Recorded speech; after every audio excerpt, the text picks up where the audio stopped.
It's late, traveler. The kind of late where the streets outside are empty and the moons are the only ones keeping watch. You found your way here, into a quiet booth in the corner of the cantina.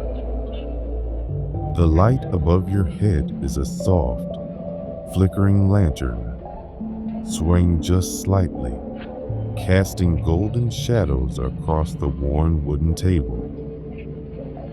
The air is warm with the scent of old wood, a hint of spice, and the faint tang of distant desert air drifting in whenever the cantina door creaks open. The music is slow tonight. There's a gentle, winding tune from a small group of alien musicians in the far corner. Their instruments hum and croon in soft waves, wrapping the room in a blanket of sound. Somewhere, glasses clink lazily. Someone laughs, a low, tired kind of laugh. It all blends together into a single rhythm.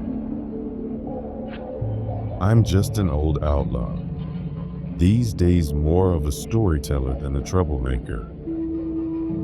And you look like someone who's been traveling too far for too long. So, sit back. Let the night take its time. Let my old tales ease you into rest. Tonight, I'll tell you about the time I hid in a glowing nebula when the whole galaxy felt like it was holding its breath. But for now, just breathe easy as the tale begins. It was a long time ago, or maybe it was just last season. Time has a funny way of stretching out when you're alone in space. I'd been running the hyperlanes for days, skipping from one forgotten star to the next, until my ship and I stumbled into a part of the galaxy I'd only ever seen from a distance, a wide, drifting nebula. The thing about a nebula is, it's not just a cloud of gas like they tell you in the flight manuals. No, it's like drifting into a dream someone left hanging in space. Colors shifting slow as honey in sunlight, deep blues curling into violet, violet into gold, gold fading into shadows of green. Each turn of the viewport showed a different sky, and every shade felt like it had been waiting there for centuries, just for you to look at it. I brought the ship in slow. The engines hummed in that low, steady note I've always loved, the kind that you can feel more than you hear, somewhere deep in your chest. The sound wrapped around me, paired with the faint creak of old hull plates adjusting in the cold. Outside, the nebula swirled lazily, like it had all the time in the galaxy. I cut the throttle until we were just drifting, floating through those clouds. The lights in the cockpit stayed dim, letting the glow of the nebula pour in through the glass. It painted the panels in shifting colors, shadows moving gently over my hands as I rested them on the controls. The thing about being in a nebula is the quiet, the kind that makes you forget there's anything else out there. No beeping nav consoles, no chatter on the comms. Just the hum of the ship, the faint pulse of the life support systems, and the slow movement of light around you. And as I floated there, I remember thinking, I could stay here forever. You might think space is cold, and sometimes it is, but in that nebula, the light felt warm, like being wrapped in a soft blanket. Every so often, a spark of distant starlight would glimmer between the colors, winking at me as if to say, "Rest now, old friend. The galaxy can wait." I eased back in the pilot's chair, letting the worn leather cradle me. The seat had molded to my shape years ago, a quiet reminder that this little freighter and I had shared more hours together than I cared to count. My boots rested on the console edge, not out of laziness, but out of trust. The kind you only feel when you know the galaxy can't reach you here. The nebula's colors shifted outside, curling like smoke in slow motion. Every tendril moved with the patience of centuries. Deep amber rolled into violet, then faded into pale turquoise, all bleeding together in the way a sunset lingers long after the suns have dropped below the horizon. There was no need to steer, no need to watch the scanners. The galaxy's noise was far away now, and the only sound was the ship's low heartbeat, steady, constant, a sound I'd come to think of as a kind of lullaby. Every now and then, the hull gave a soft tick, metal cooling and stretching against the gentle touch of the nebula's gases. It was the kind of sound that reminded you the ship was alive, in its own way, breathing right alongside you.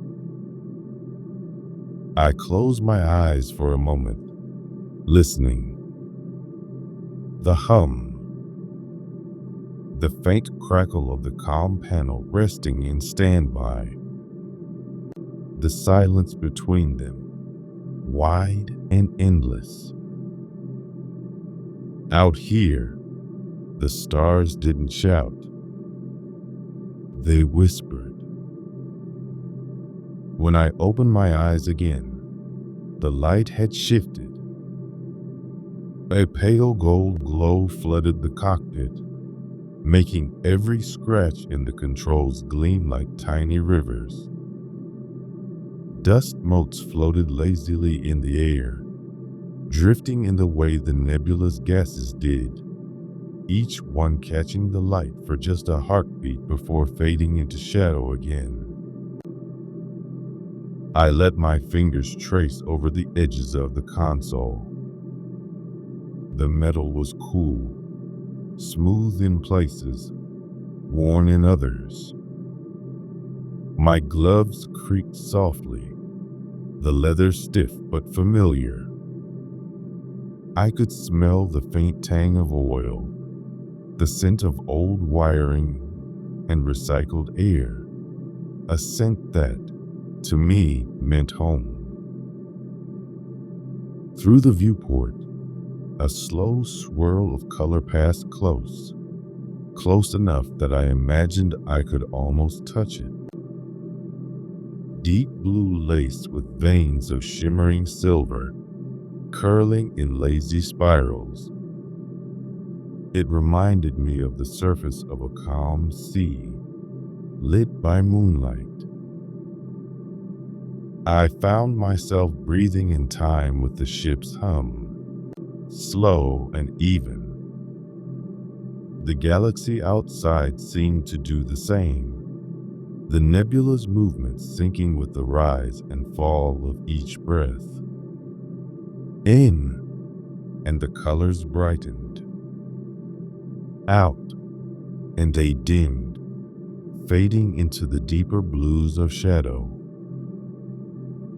You lose track of time in a place like that. The chronometer still ticks away, sure, but your mind stops caring about numbers. Out there, minutes and hours don't matter. There's only the slow shift of color, the steady hum, and the weightless sense that nothing in the galaxy can hurry you. Sometimes, a cluster of light would drift past, a pocket of gas catching a hidden starbeam. It would glow faintly, pulse once, then fade like an ember. And in the quiet, I imagined those lights were old friends passing by, travelers like me, moving slow, at peace. Every so often, I'd lean forward, rest my elbows on my knees, and just watch. No scanning for ships. No plotting new coordinates. Just watching the slow dance of light and shadow. The nebula was full of shapes, if you looked long enough. A curve of light like a sleeping bantha. A deep violet hollow that reminded me of a campfire at midnight. Once, I swore I saw the shape of an old friend's face in the curling silver mists. But maybe that was just my mind wandering, lulled by the calm. At some point, I realized I'd stopped thinking about where I'd been or where I was headed. That's what the nebula does to you. It peels away the noise, the plans, the worries. All that's left is you, your ship, and the slow, endless drift. I stretched out, letting my head rest back against the chair. The leather was warm now, holding the memory of my body heat. My boots stayed planted on the console, my hands resting loose at my sides. The hum of the ship wasn't just in my ears anymore. It was in my bones, deep and steady. The nebula outside thickened, the colors melting into one another until the view was nothing but a soft, golden haze. It was like being inside a lantern. I imagined the light sinking into me, filling me up, wrapping around every thought until nothing sharp was left. Somewhere in the quiet, I thought I heard my own heartbeat matching the ship's, slow, unhurried, perfectly at ease. You'd think the stars would be hidden inside a nebula, but they weren't. Every so often, one would shine through, distant but steady. They didn't glare or burn. They just waited. That's the thing about stars. They have all the time in the galaxy.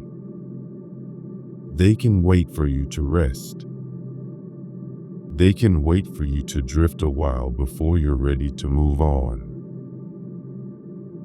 And so I drifted, with the stars as my silent company, their lights slipping through the clouds in soft, silver ribbons. I remember thinking that maybe the galaxy was always this kind, if you slowed down enough to notice. I didn't know how long I stayed there. Could have been an hour, could have been a whole night. But it didn't matter. The nebula had given me something I hadn't had in a long while, a place where the galaxy didn't ask me to move. The glow outside shifted again, and I realized the ship was passing through a patch of pale pink mist. It was soft, so soft it seemed to press against the glass, like a cloud brushing your cheek. The pink faded into a quiet orange, then into a deep blue so rich it felt like falling into a warm ocean. I didn't steer. I didn't touch the controls. The ship knew the rhythm now. It was like she could feel my pulse, guiding herself through the clouds at just the right pace. Inside, the air was still and warm. I could hear the faint hiss of the ventilation system, slow and even, as though the ship itself was breathing in time with me.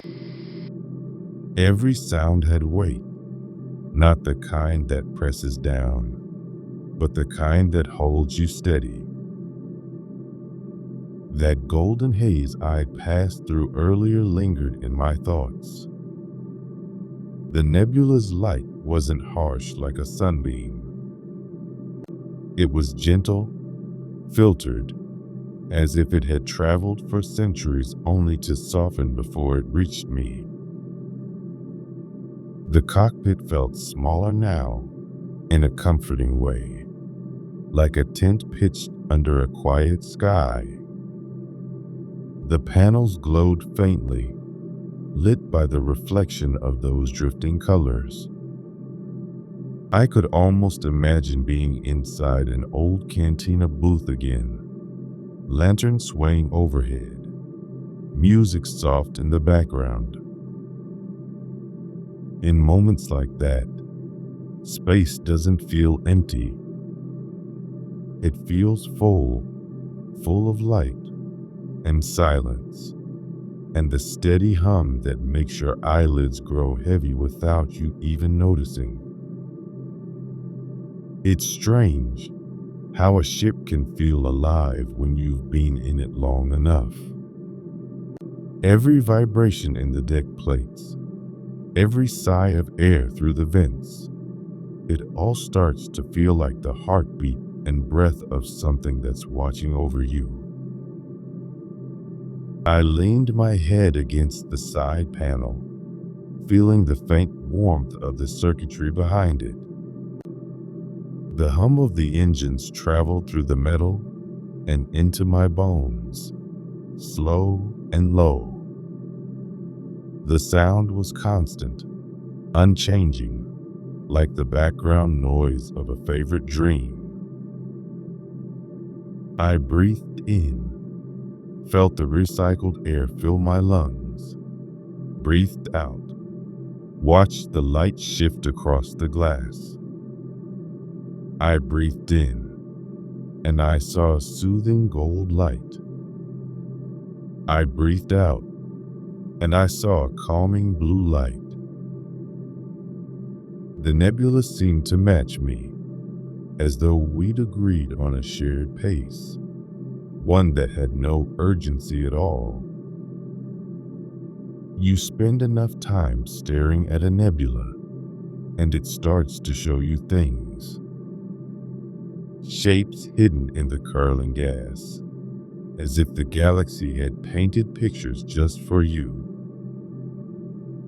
I saw a long arc of silver mist that looked like the spine of a great sea creature, drifting lazily in the depths.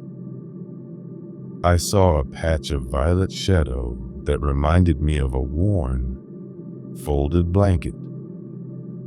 I saw rings, circles of light so perfect they might have been drawn by hand, slowly dissolving into the haze. None of it meant anything, and that was the point. It was just there, existing without reason, asking nothing from me but to see it.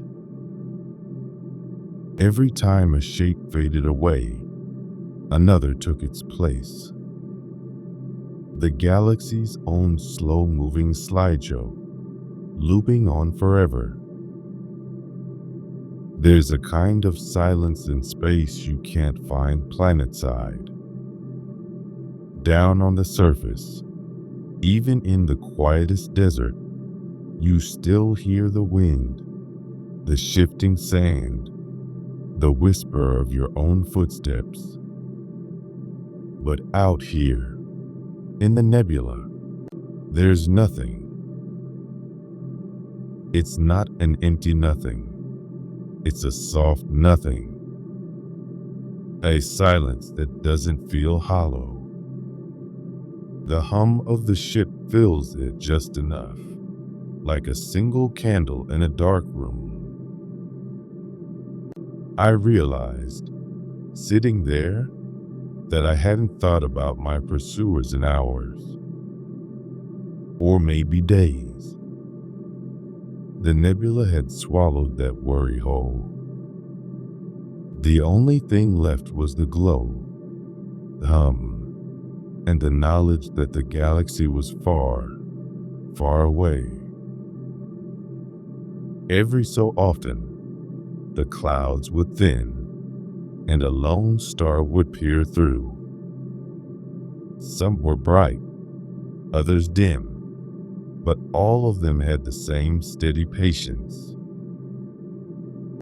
I imagined they'd been watching the nebula for millennia, just waiting for travelers like me to drift by. They didn't call out. They didn't hurry me along. They just kept shining quietly.